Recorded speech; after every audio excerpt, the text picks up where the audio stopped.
Who's your daddy? That was the chant that Todd Davis was chanting last night. James Palmer, were you there at the game last night? No, I was dying very slow death in the Game 7 of the NLCS. Yeah, thank you for bringing that back up. I'm so sorry. Yeah, hey, you brought it up. I did. Well, you said, what were you doing last night? And I was dying very, very slowly watching my Phillies lose. I think I made it up because the first 15 minutes, or before the first 15 minutes of the show, we were talking about how good Ohio State is, how Michigan's such cheaters. And, thank you, homage. So I think I built you up to tear you down a little bit. I appreciate that. Yeah, we were having a very nice discussion about the cheaters up there in Ann Arbor. This story is hilarious. Every day it gets better. Every day, just more stuff coming out, and you wonder, does Harbaugh regret not maybe taking the Broncos job? Because Broncos really wanted him, it seemed. They even flew out to meet him. But that's all in the past. Last night, Nuggets fans, as the Nuggets were about to take down LeBron for a fifth straight time, the crowd was chanting, "Who's your daddy?" Yep. And it's a great thing to be chanted in the Mile High City when you're talking about the Nuggets. You don't want to chant that when you're talking about the Broncos during Chiefs week because Mahomes could chant that. Yeah, we don't want the answer to that. We don't. So it's fun in one way, terrible in another. But let's break that streak. Let's make this a rivalry, as Frank Clark rightfully said. It's not a rivalry because there's got to be some competition. Broncos have lost 16 straight games to the Chiefs, are an 8.5-point dog. And before we get into the whiteboard and talk about just how the Broncos pull off this upset, how big of a game is this for the Broncos? The 2-5 Broncos this week. I think this is a season saver, guys, in terms of perception, right? In terms of how you would be building into the future of your organization with Sean Payton at the lead. You could not make the playoffs. You could finish 7-9. You could have all of that happen and go, well, we beat the Chiefs early on. Like, there is the argument then that you could make, right? Like, if everything falls our way, we can play with everybody. That's the way you would want to be 100%. Thinking, right? I think this is kind of in terms of Sean salvaging the season, in terms of having that one little thing up there that you want to go, look at where we're headed. Yep. If you beat the Chiefs, that changes the way this season is going right now. If you don't get blown out, I think it changes some of your decision-making. The way this game goes, I think this is huge for Sean Payton and for the future of the Broncos if they end this streak, no matter what happens, honestly, the rest of the season. Yeah, I feel like... Which is wild to say. Right. It is. I think no matter how the season ends, if you beat the Chiefs, then the beginning of the season was just everybody working out the kinks. Yeah, you could say that. The middle of the season is like, hey, we found our stride. We won 2 games back-to-back, found a way to beat the Chiefs, and whatever happens after that, we're just still trying to find our way. Then everybody goes back to the Chiefs game 2 weeks ago, like, we did play them tough. You know Almost what I mean? covered the spread. Like, that's my point. Like, perception just kind of starts shifting 100%. A little bit if you're able to do that. Yeah, and on top of that, when the Jets beat the Broncos, and there was obviously all the Nathaniel Hackett stuff, a lot of Broncos fans said, well, congratulations to the Jets. That was their Super Bowl. When some other teams beat the Broncos, like the Raiders, we go, oh, that was the Raiders' Super Bowl. Like, congratulations to them. When do the Broncos get their Super Bowl? When do I get one of those games where it can Sunday. be like, and I think you're right, James. You said it before the show. This is the Broncos' Super Bowl this year. I really do think it is in all the ways you mentioned. Trade deadline. What's going to happen just 2 days after this game ends? Is the season actually still alive? Hell yeah, it is. If you win this game, are you putting money on the Broncos making the playoffs? Probably not. They're still going to be 3-5. But if you can beat the Chiefs, the Chiefs aren't the sexy team that America's used to seeing, and that's awesome on prime time because they're putting up 48 points and they can't stop anyone. No, but they might be the best version that they've been because now they're a top 6 offense, a top 3 scoring defense. So if you beat them, there's really no one that you can't beat. Yeah, but I also look at who they're playing the rest of the season. It's not easy. That's my whole point, though, right? I mean, there's only a couple. I mean, New England, you should have a pretty decent chance of winning that game. I think Houston's playing well, but you could win that game as well. Outside of that, Chargers and Raiders are the last 2 games of the season. The other ones are tough, man. Buffalo, Minnesota, Cleveland. I guess you got Chargers twice, Lions. That was a blip, I think, this past week in the way they played. But I do think, this changes the perception of your season. And if you're looking for your locker room to change, this is the type of game that would change your locker room, right, Todd? What games?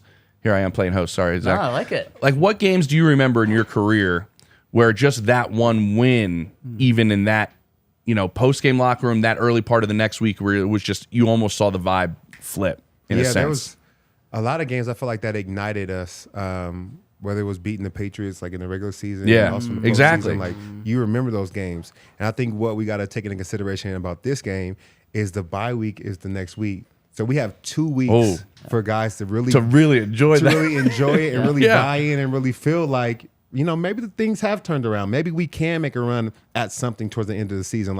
The mentality of the team will completely change within those 2 weeks. Yeah. What could you hang your hat on last year when the season was over? Right? Maybe the defense, right? The defense was playing well. I'm just trying to think of the things that you could coming out of the year going, you beat the Chargers. we got that. Yeah, you know what I mean? This is one of those things that you would be going into the next year going all right, well, at least the 16-game streak, God bless it, thankfully that's over. Sean would love you know what I mean? for that to be exactly. over. It's a huge game. It's fun. Yeah, and on top of that, in terms of how the team would view this, the Broncos knew, every person in that locker room knew the Bears were bad when they beat them. Yeah. So it's great. We beat an NFL team, but still bad team. I was shocked. What I was told in the locker room by players after they beat the Packers, just of how bad the Packers are. And we all saw it too, but they know the Packers are bad. So if they really, truly evaluate the season themselves, they're saying, we beat 2 bad teams. You beat the Chiefs, that's all wiped out. Now you really can't hang with anyone. So it is a big game in so many ways. So how did the Broncos win this? They're 8.5-point dogs, and we know they held with the Chiefs last time, but weren't able to cover the 10.5-point spread, lost 19-8. So let's hop into our whiteboard to break down how the Broncos beat the Chiefs, and we have a packed show, so we're gonna have to go fairly fast on this. And first one, starting off, no extra chances. Oh yeah, that's mine. Hey, that's mine. Todd, you know this from preparing for Mahomes. He's going to give you 2 opportunities a game for a turnover, for a pick. Usually doesn't fumble very often, but he will give you 2 opportunities a game. If you talk to enough people around the league, teams just do not capitalize on them. Yeah. For one reason or another. I've talked to a number of DBs across the league that have said you know why, man? Because there's so many things going through my head playing against Patrick Mahomes. Do you understand everything I'm trying to account for? And then all of a sudden I got a chance for one, and then you how many balls are dropped on Patrick Mahomes' potential interceptions? It's got to be more than any other quarterback in football. Yeah. And that reason that I've been given by multiple players is that's the one where there's just a lot in your head going on against Mahomes about everything that goes on with this offense. You got to make those capitalize. They had a chance for one. Got called back. I think it was a terrible penalty, by the way, 2 weeks ago. The one Kareem had. Yep. That ball was not catchable. And it was the slightest of tugs on the planet. You got to get both of those. Right. And you got to make sure that you get something out of them. If that happens and you can score as a defense, or you can give this offense a really, really short field and they can score like that, this isn't the same Chiefs offense that we've seen over the years. This is not the explosive score in 3 plays. They have been living off of sustained drives. Yep. So they need longer drives to score. If you can get quick scores and they come off of things like this where no extra chances for Mahomes to continue that drive, if you get a score or 2 this way and you didn't give it an extra opportunity to continue his drive and you take the ball away in those 2 opportunities, you got a decent chance to improve your chances. I love it. It's huge, and that's how the Broncos are able to come back on them last year. Now, they weren't able to win, but when they were up, 28-3 or something like that, Mahomes just started throwing ducks out there, and the Broncos got 3 picks off him, and that's how they were almost able to come back. But I love that one. All right, let's hit the next one you hear. Next key to beating the Chiefs, bring me some yak. Yeah, this is a reference to some cognac, some whiskey, which I'll probably be having, during this game, a little pregame. But we need yak, yards after catch. I felt like when I watched the game and rewatched it, a lot of the catches that Cortland and Jerry Jeudy made, they're tackled immediately, or just the way that Russell Wilson has placed the ball, they have to catch it and go down. They're falling out of bounds. There's not really opportunity where he's leading guys to have yards after the catch. And so we want our guys to be able to make big plays. We got to put the ball in a position for them to catch it and then get vertical. So that's what I really need to see from this offense. And I think it'll help everyone's stats, everybody's ability to make plays. We need some yak. And regardless of who it's been on, Russ, Sean Payton, the passing offense, they haven't been going deep. So in order to get big plays, you got to at least give your guys a chance. It's shallow. So I like that one a lot, Todd. All right, next key to the game. We're going take swift action. So this has double meaning. Take swift action also boils down to TSA. What does TSA do? Pre-check. Pre-check? They keep you safe. They keep you safe. They don't let certain people in, right? Don't let Taylor Swift in. Whoa, dude! Don't turn the show into a whole profiling situation here, Zach. Don't let certain people in. No, if you're not allowed to come in, they're keeping you out. Keep Taylor Swift out. Okay. No, I'm not talking about that. I'm talking about don't let Taylor Swift in the building, because Travis Kelce, whether it means something or not, whether it actually correlates or not, Travis Kelce, when she's in attendance at games, averages 108 receiving yards per game. When she's not in attendance, 48 receiving yards per game. Now, you also need to take swift action on Travis Kelce. Do not let him beat you. Pat Surtain sat in that chair yesterday, Todd, and he said, let's have anyone else beat us but Travis Kelce. Put Pat Surtain on him all game if you need to, and have Justin Simmons over top as well. Now, Travis Kelce, you're not going to hold him to 2 catches, but hold him to 7 catches for 55 yards. And then that's him not beating you. Exactly. And don't allow all of those catches to be on 3rd and 4, and then he's picking up a first down every single time. The first game, Travis Kelce had over 100 receiving yards. In the past 2 games, including that game, Travis Kelce has over 300 receiving yards. If Travis Kelce beats you this game, shame on everyone on the defensive side, including coaches and players. If someone else goes off, I mean, any of the unnamed receivers, okay, fine. Congratulations, Patrick Mahomes. Like, you did it. Just don't let it be Travis. Travis Kelce and Patrick Mahomes over the last 3 games, 31 of 33 for 370 yards and 2 touchdowns. It's a pass rating of 133.6. They're on another level right now in how they're playing. And I was at that game against the Chargers this past Sunday. The Chargers have probably the best player in the league to cover Travis Kelce and Derwin James. He's had more individual success against Travis than any other player in Kelce's Hall of Fame career. And Travis had what, like 129 in the first half against the Chargers? Now, you would say, and you mentioned, like, put Pat on. I think Pat would be great to line up against him, in all honesty. But also, we know, Todd, like, if you have somebody who's like that guy, like a Derwin James, or you say Surtain could do it, the Chiefs are just going to be ultra creative by just putting Kelce where? Probably inside, tight along the line of scrimmage if you want to have Surtain guard him. Exactly. And what they did last Sunday was, let's just keep putting him outside the numbers. Yep. And Derwin James isn't going to go out there and cover him, right? So what you have to do is you have to find a variety of ways that you can bracket him. Right. You can, contain him in some capacity, because almost every route he runs is an option route. So he's running out and he's reading your defense as he's doing it. But having one player do it, I don't think can really do it. Yeah, fair. Because the Chiefs are almost too creative and he's too flexible as is. Yep. Small little sidebar. We had David Shaw on our show this past week, and Coach has been tremendous with tight ends at Stanford, right? And he was like, this is the greatest chess piece in football right now. If you have a guy that understands space, has a football IQ that's through the roof, doesn't have to be fast, but just has to be faster than linebackers and bigger than safeties. Yeah. I'm like, Kelce checks all of these boxes. I get it. He does. It's just an understanding of space that is beyond what you want to do defensively, right, Todd? Like, yeah, absolutely. And we talked about Pat guarding him. Like, that sounds really good. But when they put Kelce inside and now they're running power O, Pat has a run block now. Now he has to come and hit this offensive lineman that's coming around. 100%. That's what I said. You used to put him in tight. Yep. Completely. And they run the ball more now than they have in the previous year. So Mahomes would just check out of certain plays if you were going to just put Surtain on him. This is to tell everybody how hard it is. All right, next key to the game here. We've got, here it is, red zone. Oh, that's me. Yep.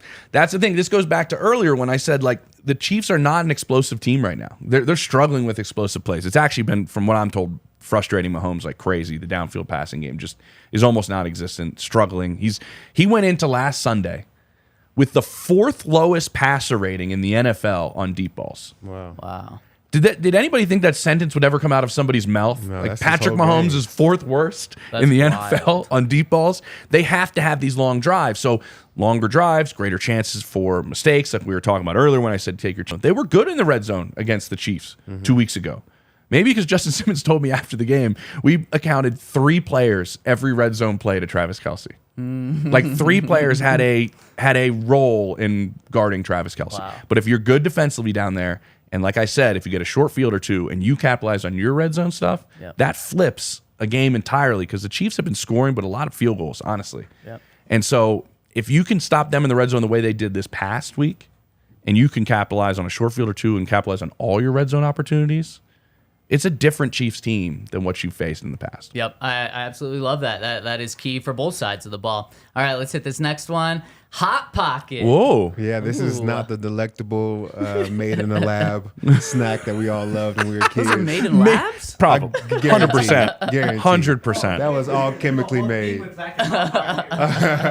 Oh, that was your thing? Yep. No, I'd never had one before doing this show. Oh, you got to have at least one. Yeah, I did. Yeah. Yep. Oh, you did? Yep, I What'd you tried one. think? Hot. Yeah. Hot.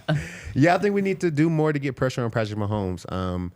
We're really not creating a lot of pressure with our front four, and we had a couple safety blitzes, and safeties versus offensive tackles usually don't fare well. We got to find creative ways to, heat up that pocket. It was almost frustrating at times. He would stand there with guys on his legs and never felt pressure to get the ball out. He would stand there, try to find his read. Guys would literally be pulling on his jersey. We got to heat him up more. We got to create some discomfort back there for him so that he gets out of the pocket, that we can push him to the sideline and not let him hurt us by standing in the pocket, allowing Travis Kelce to create. Because if you give anybody enough time, they're going to get open. Yep, 100%, especially with Mahomes back there. And final one, look what you made me do. Look at the Chiefs. They're good passing the ball, good running the ball. They're really good defending the pass. The one area that you can attack them is the run defense, maybe especially with Nick Bolton out. They're averaging, I think, they're the 7th worst team in terms of yards per carry given up, averaging almost 5 yards per carry on that defensive side of the ball. Sean Payton has been preaching it these last few weeks and kind of stuck with it for the first time this past week of continuing to stick with the running game.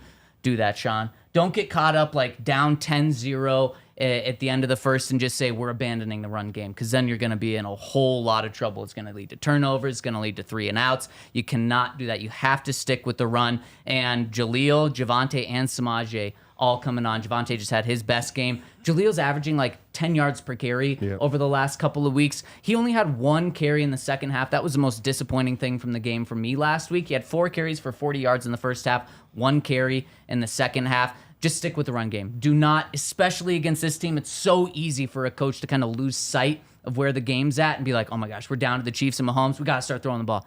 Don't lose sight of it. Run game is your friend. Sean's been preaching it, so live by it. That happens to every play caller. It does. Every play caller, when they look over and they're like, 15's over there. Yeah. Let's dial it up again, guys. Let's dial it up again. You can't lose sight of that, and you can't lose sight of our friends over at Red Hawk Roofing. If you need a new roof for your home or business, check out Red Hawk Roofing at redhawkroofing.com and tell them that DNVR sent you, where they have quality materials, decades of experience. They're available 24/7. They have a quick response time, and they have Colorado's best estimators and contractors. And the big thing is they're big DNVR supporters and have been for a long time. So if you're calling them, that you're getting someone that you can relate to and trust. So check them out, redhawkroofing.com. And check out our friends over at Hero Bread. They have great bread. It's soft. It's delicious. They have a lot of nutrients in it, and it's really healthy bread. I think it's important for guys who like to work out, like to go to the gym. I think bread is one of my weaknesses. So Hero Bread, big weakness right here. Hero Bread allows me to still feel like I'm getting some good bread in without all the calories, all the fats, and have lots of nutrients and even protein. There's 5 to 10 grams of protein per serving. So check them out, Hero Bread. You get 10% off if you use code DNVR. You can go to Hero, HERO.co. Save 10% off today. Love it. Okay, and I love this segment. We're getting a little bonus inside scoop this week because of just how big this game is. Todd is going to take us in to the game that happened, 13 days ago? Yep. And break down just what the Broncos can learn from that to beat the Chiefs this time. Yeah, we're going to look at some of these clips, and if we really want to win, I think these are the things that we need to do against the Chiefs. And right here is 3rd and 2. This is Javonte at his best. They're running a kick play. You have the first clip? Yeah, give me 1 minute. Okay, so the first clip. This is first drive. First drive. They're running a kick play, which is, like I said earlier last week, you put a body on the body and allow the running back to find a hole. And so what they did is they just muddied up the middle of the field, and now you have Javonte almost a one-on-one against a corner. So I feel like that's what they need to do in this game is make the corners and the safeties come up and try to tackle Javonte. And I feel like Javonte in those matchups will win 9 out of 10 times, just like he does here. He breaks the tackle. You know, he gets 15 more yards because you don't want a safety or a corner trying to tackle Javonte. It goes back to what we were talking about with Travis Kelce. If you bring Travis Kelce inside, then that means Pat Surtain's going to be a crucial part of the run game and stopping that. He's going to be going up against tight ends and linemen. Pat's about as good of a cornerback as you could want in the run game. 6'2", 200 pounds, and he's a willing, very good tackler. So you take a cornerback that's not as big and not as strong and put him in those positions. Yeah, you're playing winning football there. I love that, Todd. And this was the drive. It made me think to what you said, James, about no extra chances. And it's also on the flip side with the Broncos offense. Yep. You have to capitalize when you're going for it on, 4th and 2 on this drive, the very first drive. And it felt like, man, the Broncos are just going down the field. Then they got stalled a little bit. And then that 4th down play was awful. But if they would have converted and they get points on that first drive, you can't leave extra opportunities out on the field on offense either against this team. No, absolutely not. And I think it would have been better had they just had a 3 and out and punted the ball than going for it on 4th and losing it. When you take a kill shot on the Chiefs, you have to hit it. You can't go for it on 4th and then lose it because then you lost all your momentum and now they're going to go down and score. And it's like once they start rolling, the game's kind of over. It's hard for you to recover from there.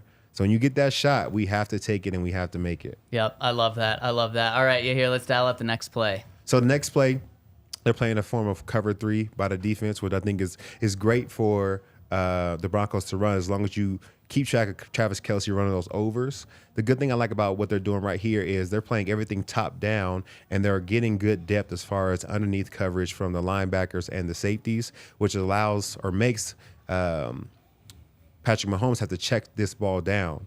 And what you see is Josie Jewell come up and make a really firm, nice tackle on Pacheco, and that's what they need to do. Play everything top down, make him check it down, but when he does, you have to make these tackles count. So like them getting, 6 or 7 yards on this play, that's fine as long as they don't beat us for, 15 to 20 every time. But this is the kind of tackles you need to make when you come up and make them. Like, there's no way that Pacheco's getting out of this. I mean, Josie has him completely wrapped up. Yep. Like, that's what we need to do as a defense. And it just makes me think to the one play, when you think back to that Chiefs game and Travis Kelce had over 100 yards on the Broncos, the one play that I think of is that over route that Kelce ran and just no one's around him and he picks up like 30 yards on that. If Kelce's catching and averaging 8 yards per catch, that's fine. You'll live with that. Just don't give up the big ones. And when he does catch it, you better tackle him. And like you said, that's not an easy task. Nope. You got to get him down.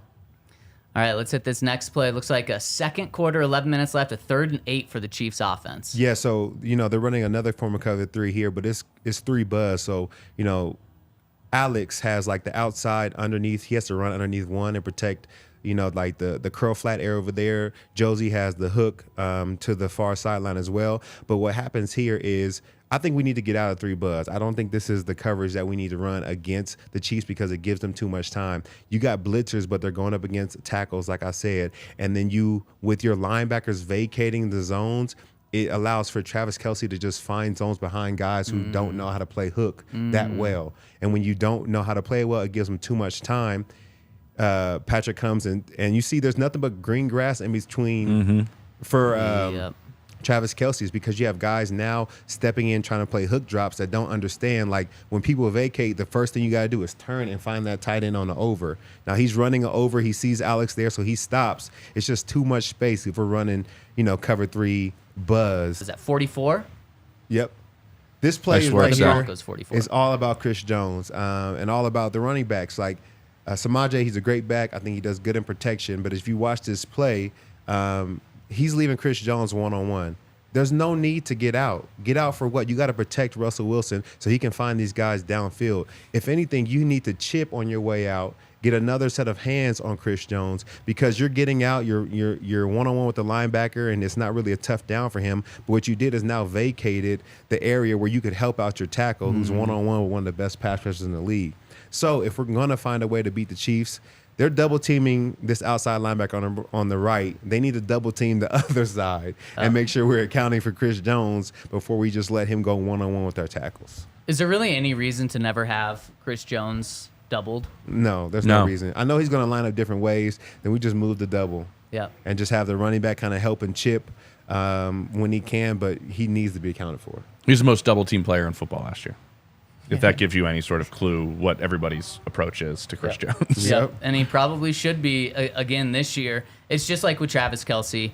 If someone else, if Karlaftis, if someone else on that line beats you and just has a day because you were too focused on Chris Jones, props to Live them. with it. But if it's Chris Jones tearing you up because you think that Quinn Miners can handle him one-on-one all game or that your tackle can, oh boy, that's not going to be good. And we saw it just last time. I mean, specifically when Chris Jones was going up against Mike McGlinchey, it was bad. It was really bad. Chris Jones tore him apart. So learn from that. Yep. Have Quinn or a tight end help right there. Have to. Use the Bill Belichick approach, right? Like, how many times you guys play the Patriots where you just knew, like, he will not let the best player beat Yep. Yeah. That's just how they're built.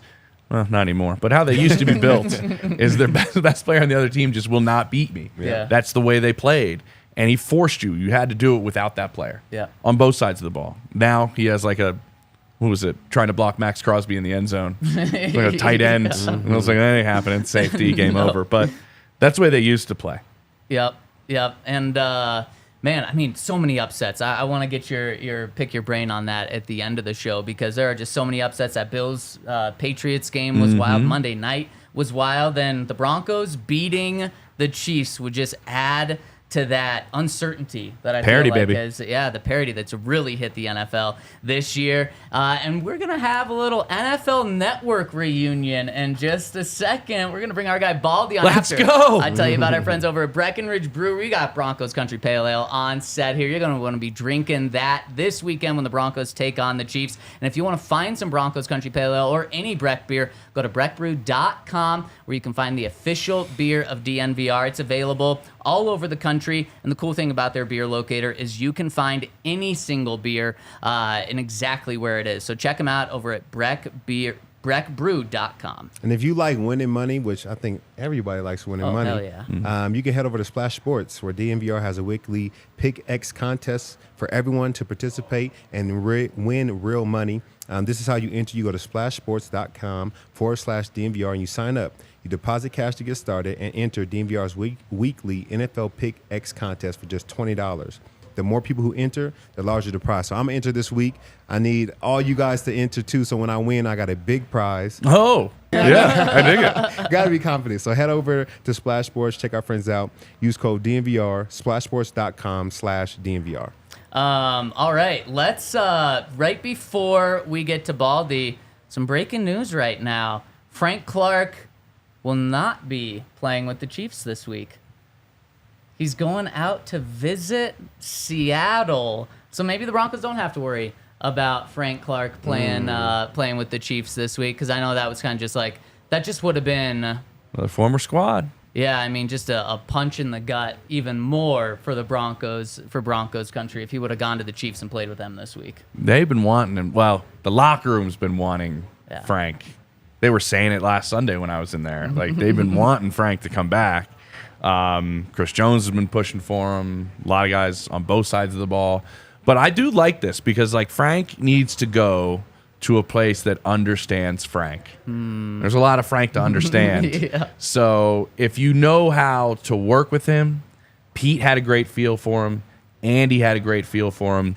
Yeah. I'm not sure if Sean had a great feel for him. I'm not sure if any people actually do, but those two guys have. Yeah. And this actually is smart, considering you have to figure out kind of how Frank works. And if you do, you can make him into something. And that happened in both of these last stops with Seattle and KC. So, hey, you know, Frank wants a ring. Yep. He wants he wants a ring, but more so he wants that postseason sack record. Yep. Only a More than couple away. anything. I think he's a sack and a half away from tying it or something like that. And right?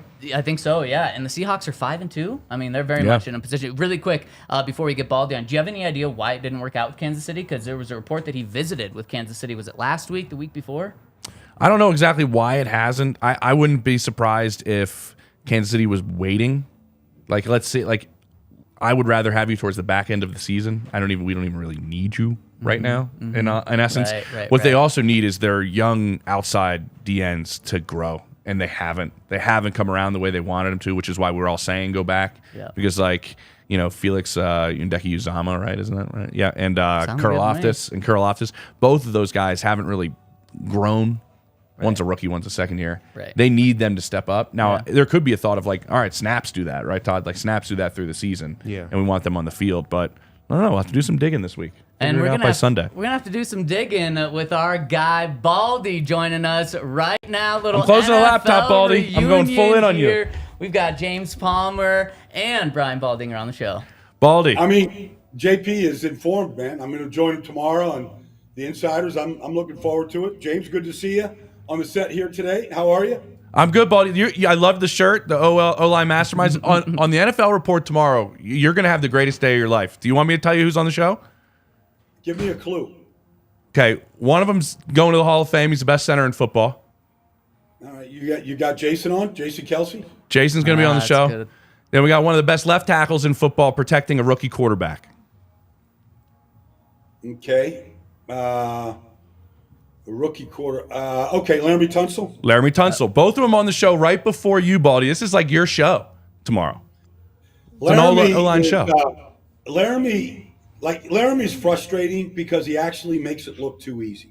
It literally, you could take his set on play number 1 and then play number 60, and you couldn't tell which was the first and which was the 60th. He's just that consistent. That's awesome. Well, and to play off of that, Baldy, I don't think we've asked you, which is just awful on our part. How would you evaluate the Broncos' offensive line in general? I know it's a very big question, but there's no one better to ask than the offensive line mastermind himself. I thought they had their best game last week. I really do. Green Bay's got some good pass rushers. Rashawn Gary's a good player. Didn't see his name very much. But, Russell had been hit a bunch going in, for the first month of the season. I thought the way they ran the ball last week, with 3 backs, and so you look at, Javonte and Jaleel and Samaje. I mean, they ran the ball the best. I don't have the stats in front of me, but it looked like they ran the best that they run it all year. And I thought they did a good job of playing off it. And I thought Russell, had some success with it. They've got to be better in the red zone than they are. It's probably tearing Sean apart right now. But, they drove the ball pretty well for the most part all day. Yeah, I feel like their running game is the best part of this team. I think we're trying to figure out how they balance these 3 dominant backs that do, some similar things. Like, how do they get them in position to win? One guy averages 7 yards a carry. Like, one guy looks better than the other to me, and, he went to Youngstown State. But that's just me. Like, I don't see him every day. And I love Williams. I love him coming out of North Carolina. I loved how his contact balance. But one guy looks like you don't even get to contact balance with him. He's just making you miss. And, he's not running. He doesn't have to run through people because he's just that sudden. And his vision's that good. And Baldy, you did a great job on Baldy's breakdowns on Twitter, breaking down one of Jaleel's runs where there's a cutback and Quay Walker was right there. Should have been an easy tackle for him, tackle for a loss, and a guy that big going against a small guy like Jaleel should have easily had him. But Jaleel did a great job, and you broke it down perfectly, where he was able to read it really before he even hit the hole that he was there, and then slide past him for 7. And my biggest criticism of Sean in this past game was Jaleel had 4 carries for 40 yards in the first half and then only got 1 carry in the second half. And when we've talked to Sean in the past about getting Jaleel more touches, he says he needs more touches, but there's limitations because of his size and pass protection. And so I do understand that there's those limitations, but I mean, aren't there other small players in the league where even though there's limitations, you can still get them 15 touches a game? Well, yeah. I mean, you just look at look at Aaron Jones on the other side, and nobody has scored more rushing touchdowns in the last 6 years than Aaron Jones.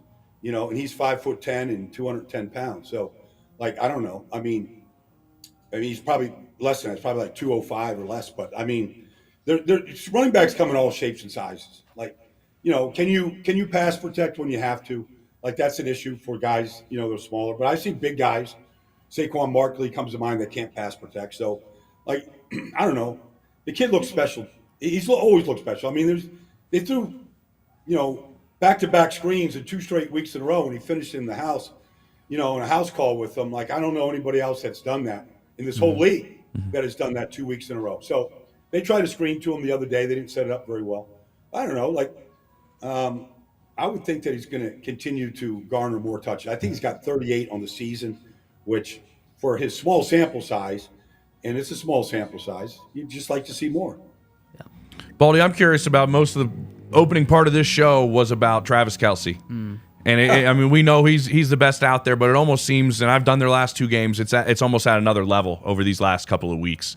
What would be your game plan if you were putting on a hat, a different one than the one you got on right now, and you were Vance Joseph for this Sunday?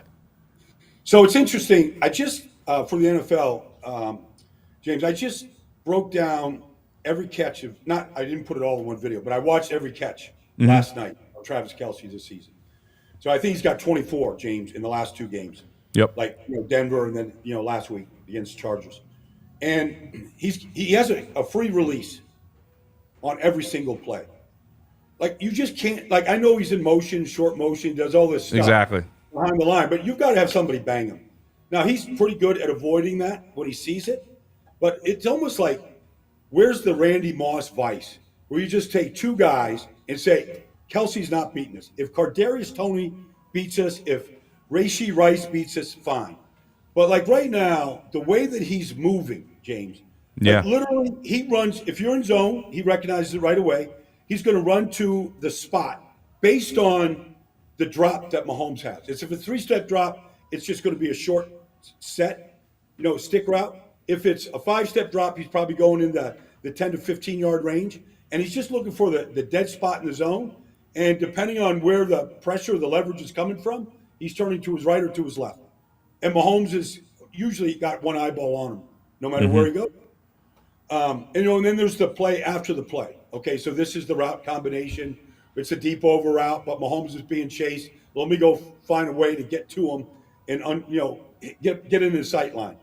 And so that's what he's doing right now. But I haven't seen anybody in the last 2 weeks, James, put a glove on him yet. Not one. Even Derwin James, who I expected. And Derwin's one of the best that can do it.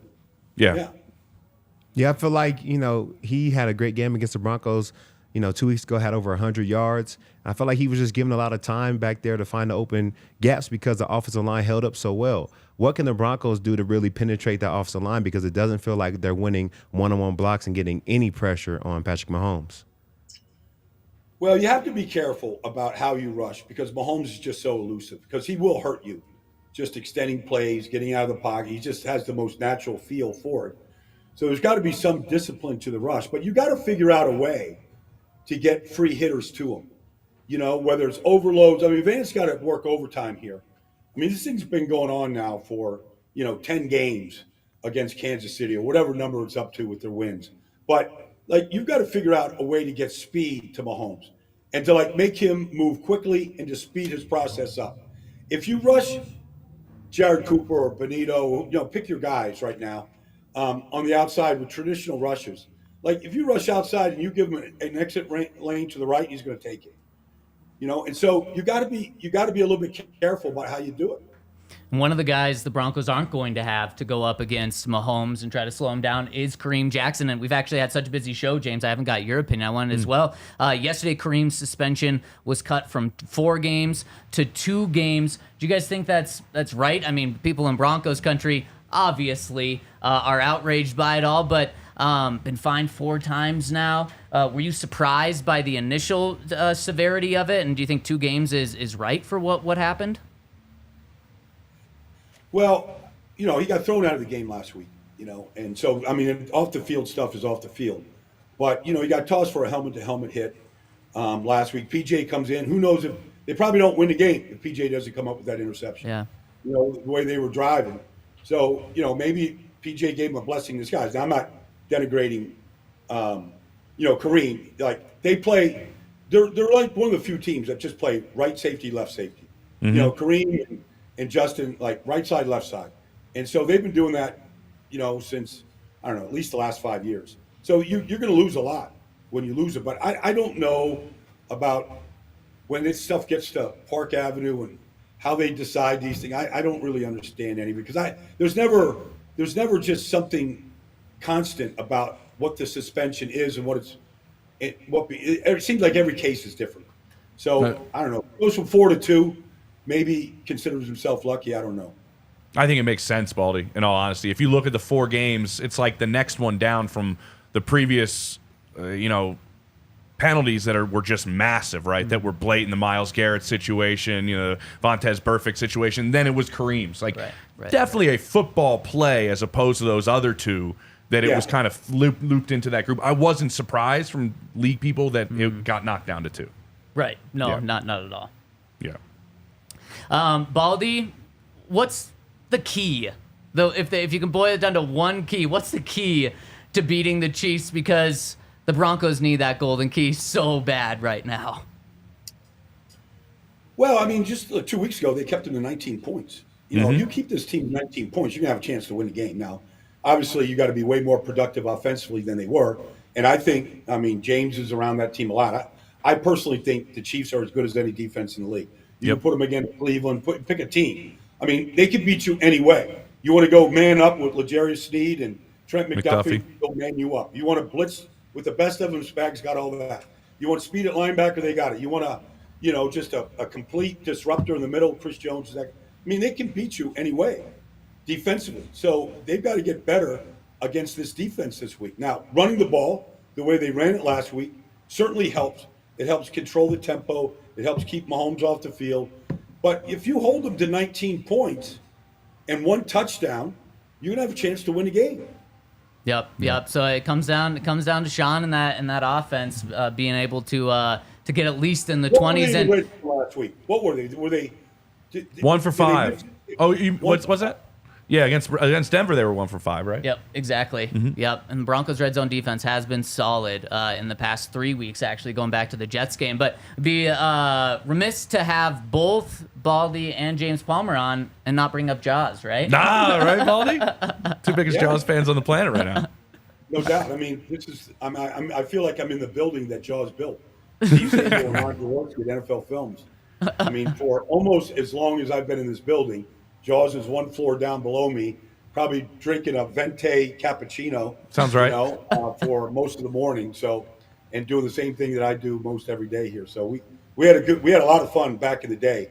Literally just comparing. And then Phil Simms would be in here for Inside the NFL, and it was just the quarterback club. They do this, and I'd come in and blow it all up. So we had a lot of fun just talking football back in the day here. I got a Polaroid, Baldy, I think, of me at like 4 years old on Jaws' shoulders with his helmet on my head. I think Herm Edwards is in the picture as well. You might have been at that camp. I was in Lehigh. That's probably about that time. That's probably about right, James. Probably sometime in the early 80s or something. So I feel like after people fall in love with Jaws, they either embrace everything about it and just want to be around the water all the time, or they hate everything about it. Baldy's in the water all the time, by the way. Baldy, when's the last time you were in the water? I was in there last Saturday. Where at? I was off the coast of Fort Lauderdale. So I got this paddleboard. I paddle, swim, and I dive. But I paddle out about a mile, so I go out this 1 week. And you just never know. Lionfish, lemon sharks, whatever's out there. It's just nice little undersea world there. Offensive linemen are built different. I'll tell you what. No, Baldy's just built different. That's true. Baldy's built different. And Baldy, we love your insight. Thanks so much for joining us today. See you tomorrow, Baldy. My pleasure, guys.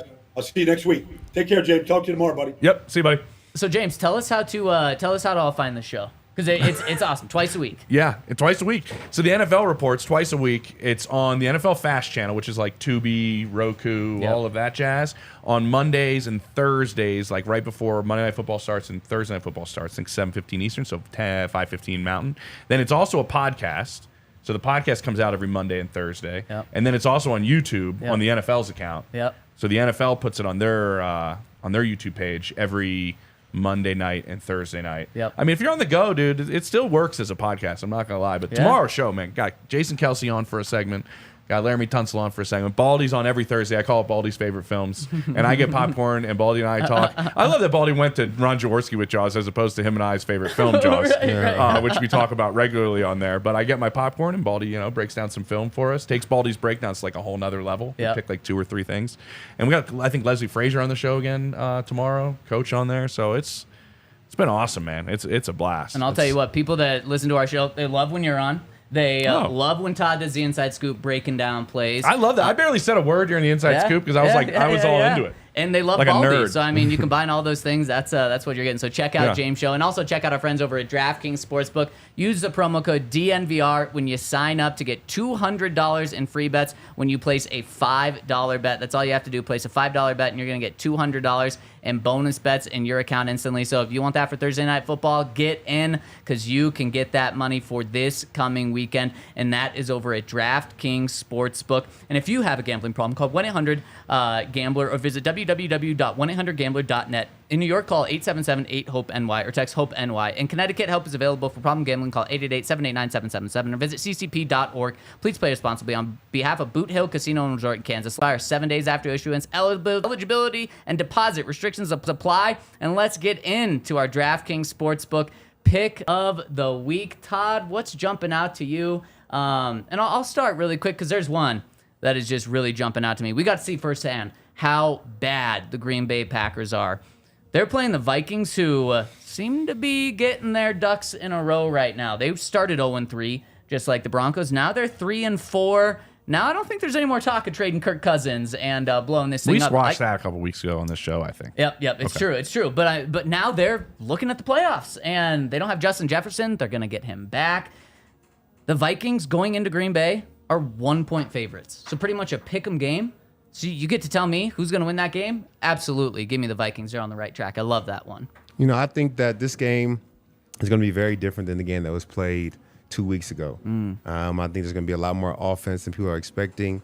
And so, you know, we have it's plus 115 for like more than 3.5 touchdowns for the game. I think I would take the over on that.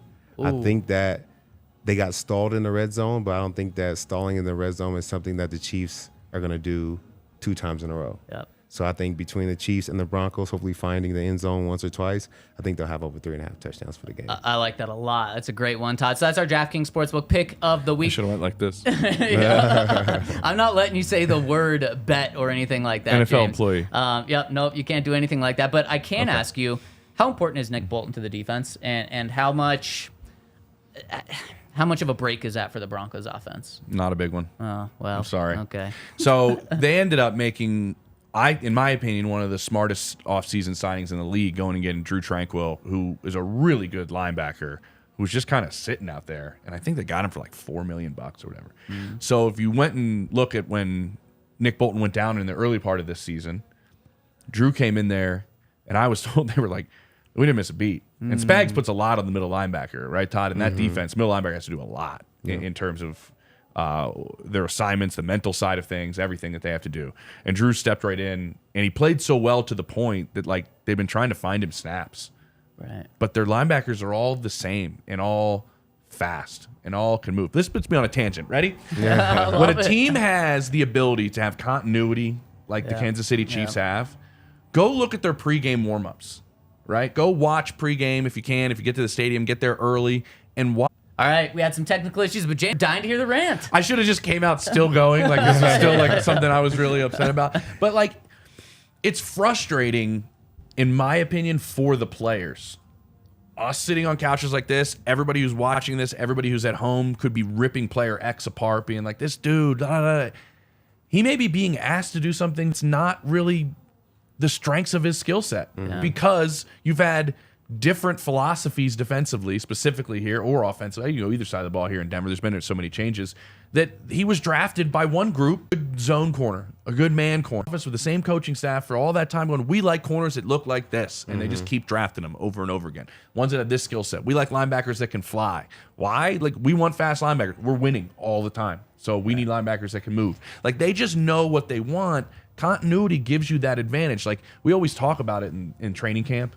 Like, this team, they've been together, the continuity, and we just kind of glaze over that word. Yep. It's because the players are into a system where their strengths are leaned on and their deficiencies are hidden.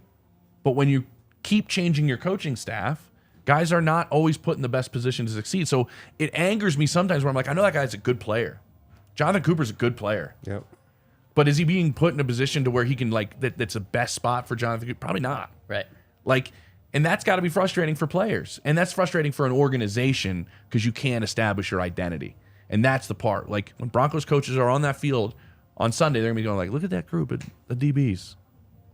They know what they want. Yep. Right? And this rant transitions perfectly to something that Todd's been saying. Todd, your hot take, despite what a lot of fans want, your hot take is that Vance Joseph is going to be back next year. And now that's starting to pick up a lot of steam because of how the defense has really improved over these past couple of weeks. But also, then you would get continuity. So he's been exactly, but he's been having to figure these things out that I'm saying, right, Todd? Like, this is who I have. This isn't who I wanted to bring in. Right. I remember when I first started covering the NFL and Gary Kubiak was the head coach down in Houston. He's like, these are not O-linemen that run this wide zone scheme. Yeah. He had to flip that entire offensive line, and it took him like almost 3 seasons to get mobile guys like, say, a Chris Myers and guys like that could move. Like, Vance is working with what he had. It's no slouch to those guys. They weren't drafted for his system. That's the thing. And I think the guys have the same feelings as well. Like, I can remember times as a player, like, I had to play man a lot. Like, that wasn't what I loved to do. It probably wasn't what I was best at. But now I'm going in the offseason trying to lose 10 pounds instead of playing at 235, almost 240, where I like to play, being a hard-hitting linebacker. I mean, I used to dream like I could just go to Seattle and play cover 3 and cover 2 and just smack people all day. Like, I used to dream of that, but I had to try and change what I did to fit the defense I was in. And I think it's the same thing for guys like a defensive coordinator. They're trying to change their defense to fit the guys they have, and I think sometimes it just doesn't mesh well. Yep. And it's also something that's been tough for George Payton as well. Now, he's gotten, I think rightfully, a lot of blame for what's gone down, but he's been drafting guys for 3 different head coaches now. Exactly. With Vic, with Nathaniel last year, and now with Sean Payton. And that just doesn't just affect the side of the ball that coach is, the offensive defense. It also affects that coordinator, too. It's all of it. And I do think, I talked to a lot of people over the break. I give it the mini bye that they had over the weekend. And the one thing that I was told like multiple times was like, I think George and Sean are actually seeing players pretty similarly right now. Like, that's a growth process. That's a continuity thing. Like, all right, Sean, what do you want? Like, what do you want me to look for? Yeah. That's the big, like, that's the thing that we don't, like, I want you to find me these type guys. And then you got to start seeing the game the same. I was told, like, they're starting to see things a little bit similarly in how they want to go about their process of building a roster. I'm not saying that means anything past what it is right now, but that's just the point. Like, George needs to know what he's picking, and what he's looking for when he starts that process. He's had to redo that 3 times now. Yep. Well, I know what I'm going to be picking your brain about going forward is that relationship, because that's going to be a huge one. Massive. Especially depending on how this game goes. At 2-6, they're not going to make any George Payton decisions after this week, but we certainly know the future of this team. They're going to be making changes if it continues to go down the more 2-6 route. Yes, you hear. We have a little surprise. We do have for, a special delivery. James Palmer on the show for today. Our guy who comes on with us all the time, and we know he's a big Primo Hoagies guy. Let's go. A little birdie told me that picked up. the Abruzzi in particular is your favorite. 100% it From is. Mr. Primo Hoagies. Okay. So Oh my we God. have a special delivery for you. I hope you enjoy it. Thank you so much. This eases the let's pain of the go. Phillies losing last night. You know, it takes me back home to something positive about Philadelphia. This is wonderful. James, Oh I my have God. one question Hit for me. you. You've been in this business a long time. You've covered the NFL for many years. In your opinion, your professional opinion, do you think if the Broncos were to partake in Primo Hoagies during the week, it'd give them a little edge? Little boost, 100%. I live off of these things. I barely sleep covering the NFL. You gotta be on Primo Hoagies just to kind of fuel the beast. Yeah, because we If know you will, it. this is amazing. It's not a hoagie, it's a Primo. Guys, I gotta have a bite right now. I'm just and not that's even like, awake. oh yeah, we need. And so there's on that Well, you one. are there's, what you eat. There's little exactly. You got to be eating Primos to And be Primo. said- And isn't there Sandwiches little are your broccoli weakness. pieces on that? Broccoli Rob, dude. It's like the best. I don't know what that is. Dude, all right, I saw sure. broccoli Rob. Is that broccoli? Yeah, dude. Look this up. Like it's like marinated broccoli. Oh my gosh. Well, I messed up.